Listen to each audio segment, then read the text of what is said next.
Terima kasih Anda masih bersama kami di Kompas Petang, saya Cynthia Rompas. Saudara, dalam waktu dekat nasib tersangka dugaan fitnah ijazah palsu Roy Suryo dan Dr. Tifa akan diumumkan Polda Metro Jaya.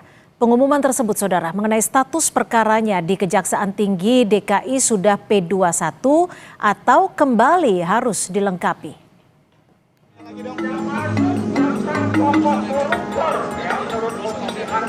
Tentang perkara Pak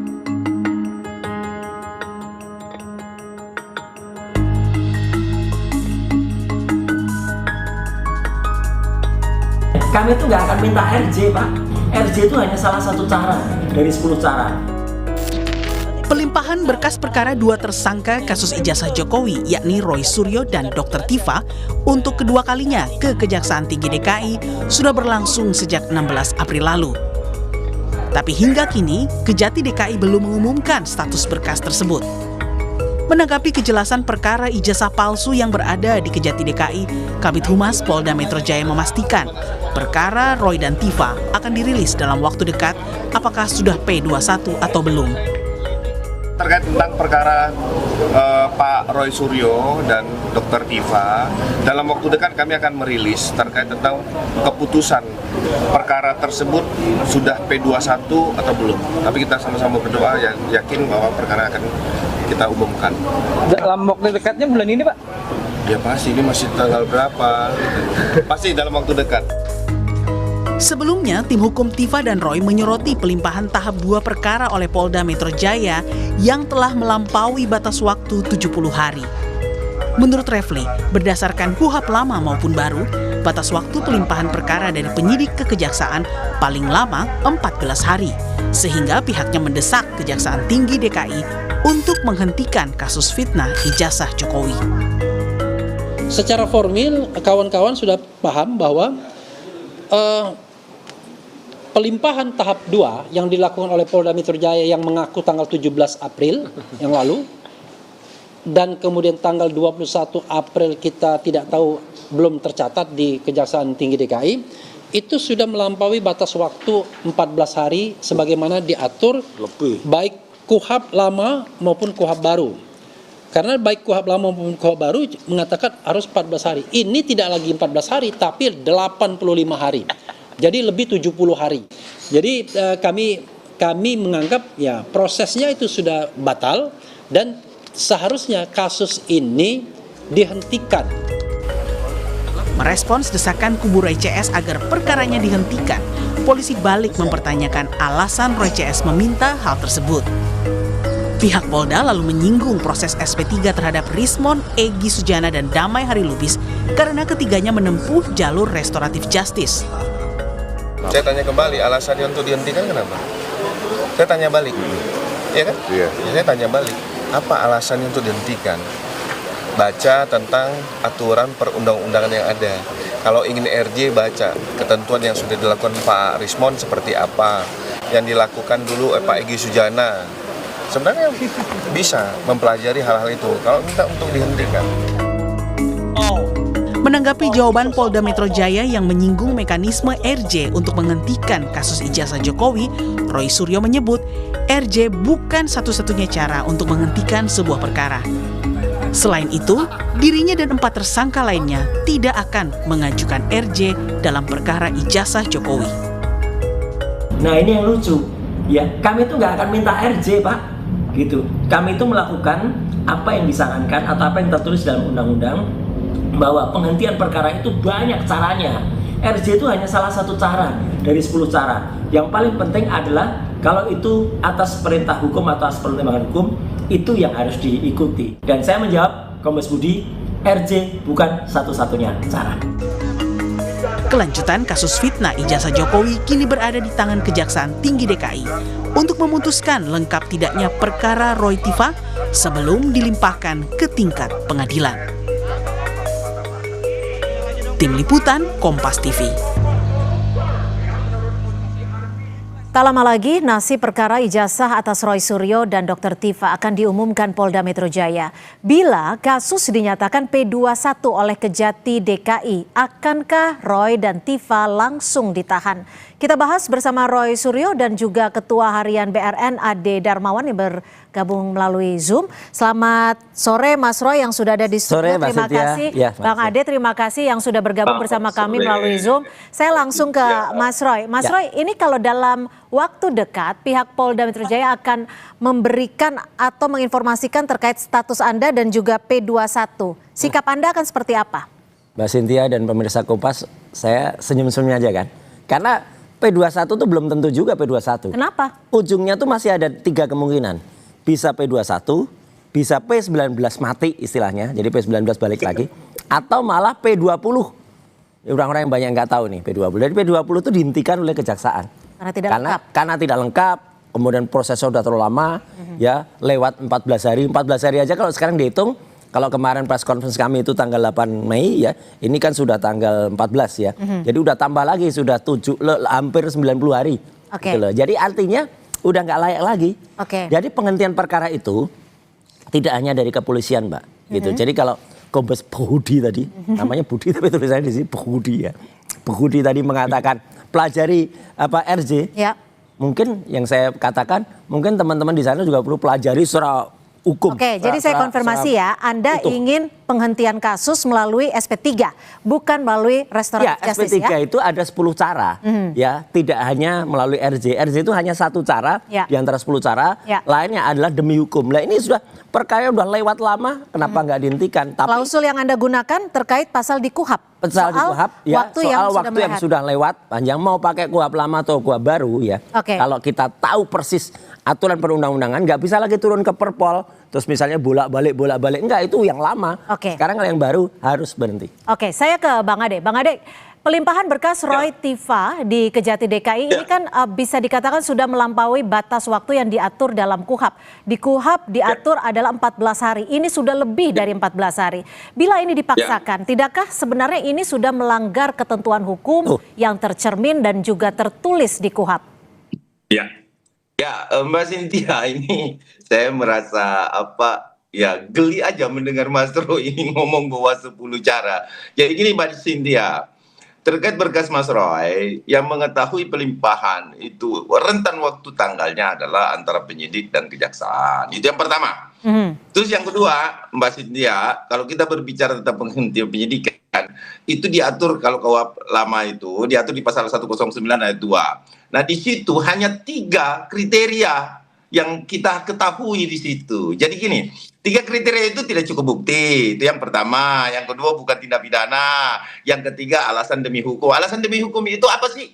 Gitu loh. Nah kalau alasan demi hukum itu adalah tersangka meninggal dunia, perkara kadaluarsa atau perkara sebelumnya atau nebis in idem. Nah perkara kadaluarsa ini belum kadaluarsa. Karena kadaluarsa. Tapi kan sudah melebihi 14 hari, seharusnya sudah masuk. Belajar lagi Mas. Jadi gini, perbedaan antara yang diatur di KUHAP daluarsa itu diatur lagi di pasal 84. Belajar dulu Mas. Jadi gini, Mas Roy juga ini kan separuh-separuh memahaminya. Jadi kita harus memahami hukum itu hanya pasal 109 ayat 2 yang terkait penghentian penyidikan atau SP3. Itu yang pertama. Jadi kita biar publik mengetahui ini. Jadi alasan demi hukum itu di situ, daluarsa itu ini tidak bisa dikategorikan daluarsa karena penyidikan. Itu yang pertama. Terus yang kedua, yang belajar lagi Mas. Sama Mas Roy, ya terkait kejaksaan itu belum menentukan sikap di sini. Justru itu nih, saya kasih bocoran terbaru nih.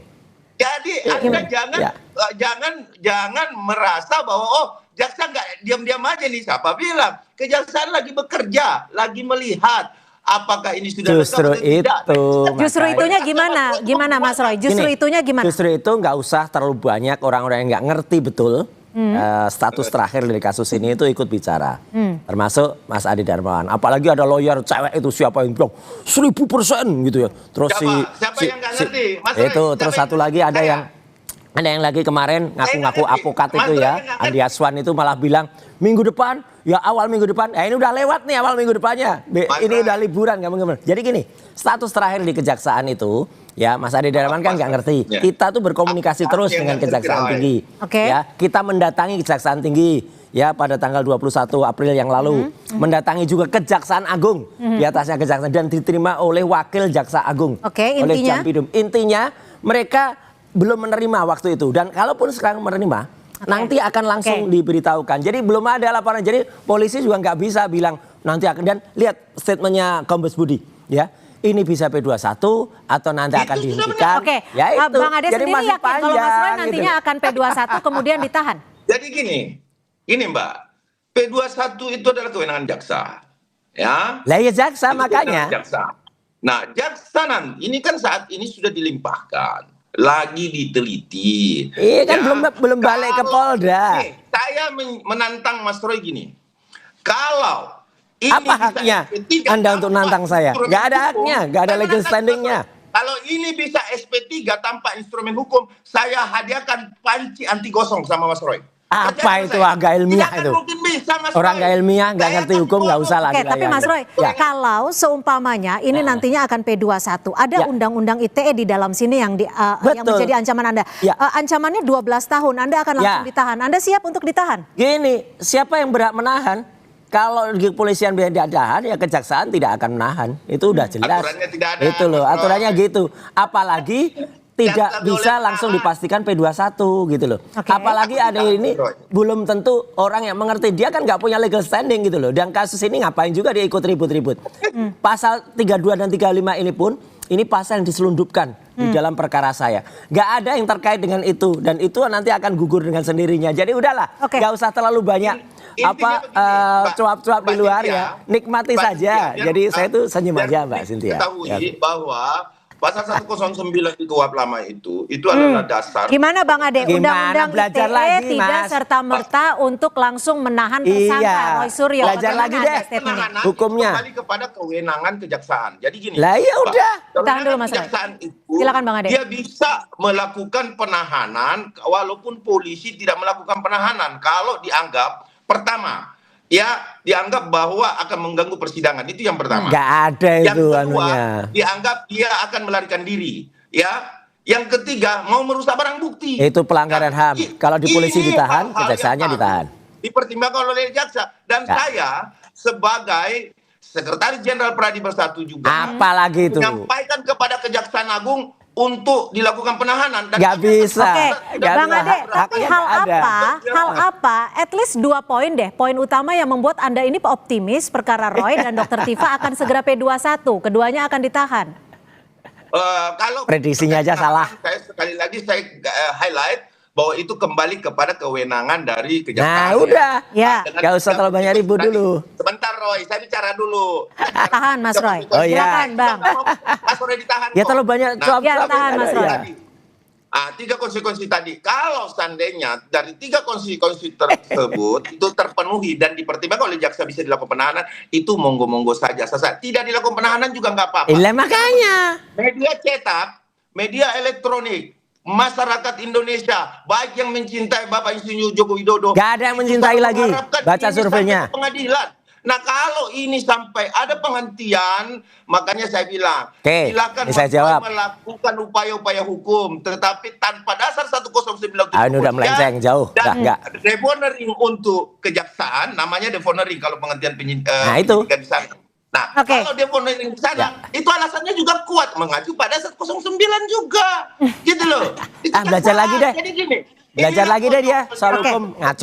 Gimana Mas? Gini, satu ya, yang ditunggu masyarakat itu bukan soal penahanan saya atau penahanan Dr. Tifa soal pencemaran nama, bukan. Tapi yang ditunggu tuh soal kepastian ijazah ini palsu. Nah, itu. Tunggu, bertanya soal kepastian ijazah ini palsu. Kenapa? Ini anunya lain. Nah, kenapa Anda meminta kasus ini dihentikan melalui SP3 contohnya, tapi bukan ini malah harus menuntutnya dibuka sampai di pengadilan? Yang dibuka sampai pengadilan tuh pengadilan-pengadilan atau sidang-sidang yang menuntut ini ijazah. Sidang saya yang nanti akan ditunggu-tunggu dikejar oleh para termul ini bukan akan menuju ke ijazah, tapi hanya pencemaran dan fitnah. Sementara bukti-bukti baru muncul juga soal pasal pramuka, udah ada orang yang ngaku yang membuat, kemudian nih dari university yang dari dulu ketika Ahmad Sumitro itu namanya juga Ahmad Sumitro, itu udah makin jelas, makin banyak Mbak yang membuka ini untuk kemudian kasus ijazahnya dulu yang terus. Terus satu lagi yang paling penting kayak tadi.